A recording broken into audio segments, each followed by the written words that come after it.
ಪ್ರಿಯ ವೀಕ್ಷಕರೇ, ನಿಮಗೆಲ್ಲರಿಗೂ ಮತ್ತೊಮ್ಮೆ ದೈವ ಭಕ್ತಿ ದೇಗುಲ ದರ್ಶನ ಚಾನಲ್ಗೆ ಆತ್ಮೀಯವಾದ ಸ್ವಾಗತ. ನಮಸ್ಕಾರ ವೀಕ್ಷಕರೇ. ಕನ್ನಡಿ ಅಂದರೆ ಬರೀ ಮುಖ ನೋಡಿಕೊಳ್ಳಲು ಮಾತ್ರವಲ್ಲ, ವಾಸ್ತುಶಾಸ್ತ್ರದ ಪ್ರಕಾರ ಕನ್ನಡಿ ನಮ್ಮ ಮನೆಯ ಎಲ್ಲ ನೆಗೆಟಿವ್ ಶಕ್ತಿಯನ್ನು ಹೀರಿಕೊಂಡು ಪಾಸಿಟಿವ್ ಶಕ್ತಿಯನ್ನು ಹೊರಸೂಸುವ ಒಂದು ಅದ್ಭುತ ಸಾಧನ. ಲಕ್ಷ್ಮೀ ದೇವಿಯ ಸ್ವರೂಪ ಎಂದು ನಂಬಲಾಗುವ ಈ ಕನ್ನಡಿಯ ವಿಷಯದಲ್ಲಿ ನೀವು ಮಾಡುವ ಸಣ್ಣ ತಪ್ಪುಗಳು ನಿಮ್ಮ ಮನೆಯ ಹಣಕಾಸಿನ ಮೇಲೆ ದೊಡ್ಡ ಪರಿಣಾಮಗಳನ್ನು ಬೀರಬಹುದು. ಇಂದಿನ ವಿಡಿಯೋದಲ್ಲಿ ವಾಸ್ತುದೋಷ ಇಲ್ಲದೆ ಮನೆಯಲ್ಲಿ ಸಂಪತ್ತು, ಸುಖ, ಸಂತೋಷ ನೆಲೆಸಲು ಕನ್ನಡಿಯನ್ನು ಎಲ್ಲಿ ಇಡಬೇಕು, ಎಲ್ಲಿ ಇಡಬಾರದು ಎನ್ನುವ ಅತ್ಯಂತ ಪ್ರಮುಖ ನಿಯಮಗಳನ್ನು ನಾನು ನಿಮಗೆ ತಿಳಿಸಿಕೊಡುತ್ತೇನೆ.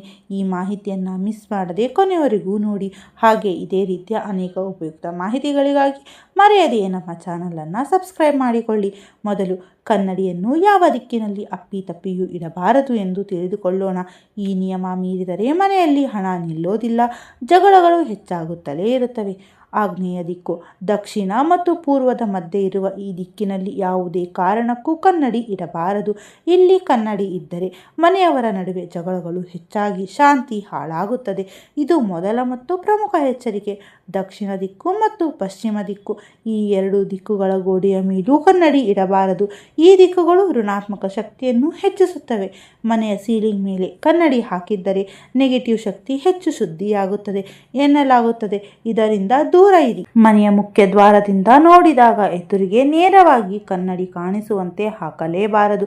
ಇದು ಹೊರಗಿನ ಜನರ ಕೆಟ್ಟ ದೃಷ್ಟಿ ಮತ್ತು ಋಣಾತ್ಮಕ ಶಕ್ತಿಯನ್ನು ನೇರವಾಗಿ ಮನೆಯೊಳಗೆ ಆಹ್ವಾನಿಸುತ್ತದೆ. ಇನ್ನು ನಿಮ್ಮ ಮನೆಯಲ್ಲಿ ಸಂಪತ್ತು, ಅದೃಷ್ಟ ಮತ್ತು ಧನಾತ್ಮಕ ಶಕ್ತಿಯನ್ನು ದುಪ್ಪಟ್ಟು ಮಾಡುವ ಸರಿಯಾದ ಸ್ಥಳಗಳು ಮತ್ತು ನಿಯಮಗಳು ಯಾವುದು ಎಂಬುದನ್ನು ನೋಡೋಣ. ಸಂಪತ್ತಿನ ದೇವ ಕುಬೇರನ ಮೂಲೆಯಾದ ಉತ್ತರ ದಿಕ್ಕು ಕನ್ನಡಿಗೆ ಅತ್ಯುತ್ತಮವಾದ ಜಾಗ. ಈ ದಿಕ್ಕು ಬಹಳ ಶಕ್ತಿಯುತ ಹಾಗೂ ಧನಾತ್ಮಕ ದಿಕ್ಕಿನದಾಗಿದೆ. ಇಲ್ಲಿ ಕನ್ನಡಿ ಇಟ್ಟರೆ ಹಣದ ಹರಿವು ಹೆಚ್ಚಾಗುತ್ತದೆ. ಉತ್ತರ ದಿಕ್ಕಿನ ಜೊತೆಗೆ ಮನೆಯ ಪೂರ್ವ ಭಾಗದ ಗೋಡೆಗಳ ಮೇಲೆಯೂ ನೀವು ಕನ್ನಡಿ ಇಡಬಹುದು. ಇದು ಆರೋಗ್ಯ ಮತ್ತು ಸಮೃದ್ಧಿಗೆ ಒಳ್ಳೆಯದು. ಸಂಪತ್ತು ದುಪ್ಪಟ್ಟು ಮಾಡಲು ನಿಮ್ಮ ಮನೆಯಲ್ಲಿ ಹಣ ಅಥವಾ ಒಡವೆ ಇಡುವ ಲಾಕರ್ ಎದುರಿಗೆ ಕನ್ನಡಿ ಇಡುವುದು ಅತ್ಯಂತ ಶುಭ. ಲಾಕರ್ನ ಬಿಂಬ ಕನ್ನಡಿಯಲ್ಲಿ ಕಾಣಿಸಿದರೆ ಸಂಪತ್ತು ದುಪ್ಪಟ್ಟಾಗುವುದು ಖಚಿತ. ಊಟ ಮಾಡುವ ಸ್ಥಳ ಅಥವಾ ಡೈನಿಂಗ್ ಟೇಬಲ್ನಲ್ಲಿ ಬಿಂಬ ಕಾಣಿಸುವಂತೆ ಕನ್ನಡಿ ಇದ್ದರೆ ಆ ಮನೆಯಲ್ಲಿ ಆಹಾರದ ಕೊರತೆ ಎಂದಿಗೂ ಬರುವುದಿಲ್ಲ. ಮನೆಯ ಕಿಟಕಿಯಿಂದ ಹೊರಗೆ ಗಿಡಗಳನ್ನು ಬೆಳೆಸಿದ್ದರೆ ಆ ಗಿಡಗಳ ಹಸಿರು ಪ್ರತಿಬಿಂಬ ಕನ್ನಡಿಯಲ್ಲಿ ಬರುವಂತೆ ಇಡಿ. ಹಸಿರು ಬಣ್ಣ ಸಂಪತ್ತನ್ನು ಆಕರ್ಷಿಸುತ್ತದೆ. ಇನ್ನು ಕೆಲವು ಸೂಕ್ಷ್ಮವಾದ ಮತ್ತು ಕಡ್ಡಾಯವಾಗಿ ಪಾಲಿಸಲೇಬೇಕಾದ ವಾಸ್ತು ನಿಯಮಗಳನ್ನು ಈಗ ತಿಳಿಸಿಕೊಡುತ್ತೇನೆ. ಮೆಟ್ಟಿಲಿನ ಮುಂದೆ ಕನ್ನಡಿ ಇಟ್ಟರೆ ಮೆಟ್ಟಿಲು ಹತ್ತುವಾಗ ಮತ್ತು ಇಳಿಯುವಾಗ ಕಾಲಿನ ಅಥವಾ ಹಿಮ್ಮಡದ ವಿರೂಪಗೊಂಡ ಬಿಂಬಗಳು ಕಾಣಿಸುತ್ತವೆ. ಇದು ನಕಾರಾತ್ಮಕ ಶಕ್ತಿಯನ್ನು ಆಕರ್ಷಿಸುತ್ತದೆ. ಎಚ್ಚರ, ಮಲಗುವ ಕೋಣೆಯಲ್ಲಿ ಕನ್ನಡಿ ಇದ್ದರೆ ನೀವು ಮಲಗಿದ ವ್ಯಕ್ತಿಯ ಬಿಂಬ ಅದರಲ್ಲಿ ನೇರವಾಗಿ ಕಾಣಿಸಬಾರದು. ಇದರಿಂದ ಆರೋಗ್ಯ ಸಮಸ್ಯೆ, ಮಾನಸಿಕ ಕಿರಿಕಿರಿ ಹೆಚ್ಚಾಗುತ್ತದೆ. ಮಲಗುವಾಗ ಕನ್ನಡಿ ಮುಚ್ಚಿ ಮಲಗಿ. ಯಾವುದೇ ಕಾರಣಕ್ಕೂ ಎರಡು ಕನ್ನಡಿಗಳನ್ನು ಎದುರು ಬದುರು ಇಡಬೇಡಿ. ಇದು ಮನೆಯಲ್ಲಿ ಅಶಾಂತಿ, ಗಲಾಟೆ ಮತ್ತು ಋಣಾತ್ಮಕ ಶಕ್ತಿಯನ್ನು ಹೆಚ್ಚಿಸುತ್ತದೆ. ಆಯತ ಅಥವಾ ಚೌಕಾಕಾರದ ಕನ್ನಡಿ ಇಡಲು ಅತಿ ಉತ್ತಮ. ಕನ್ನಡಿಯು ನೆಲದಿಂದ ಸುಮಾರು 4 ರಿಂದ 5 ಅಡಿ ಎತ್ತರದಲ್ಲಿ ಇರಬೇಕು.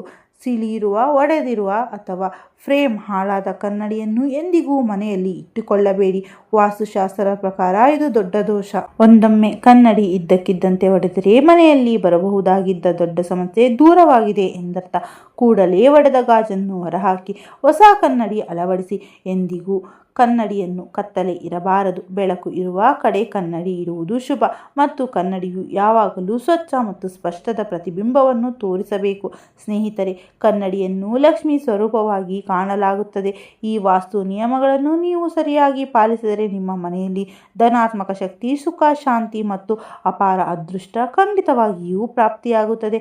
ಈ ಮಾಹಿತಿ ನಿಮಗೆ ಇಷ್ಟವಾಗಿದ್ದರೆ ದಯವಿಟ್ಟು ವಿಡಿಯೋಗೆ ಒಂದು ಲೈಕ್ ನೀಡಿ. ನಮ್ಮ ಚಾನಲನ್ನು ಸಬ್ಸ್ಕ್ರೈಬ್ ಮಾಡಿಕೊಳ್ಳಿ. ನಿಮ್ಮ ಗೆಳೆಯರು, ಕುಟುಂಬದವರೊಂದಿಗೆ ಈ ಉಪಯುಕ್ತ ಮಾಹಿತಿಯನ್ನು ಶೇರ್ ಮಾಡಿ. ಮತ್ತೊಂದು ವಿಶೇಷ ಮಾಹಿತಿಯೊಂದಿಗೆ ಭೇಟಿಯಾಗೋಣ. ಅಲ್ಲಿಯವರೆಗೂ ಧನ್ಯವಾದ.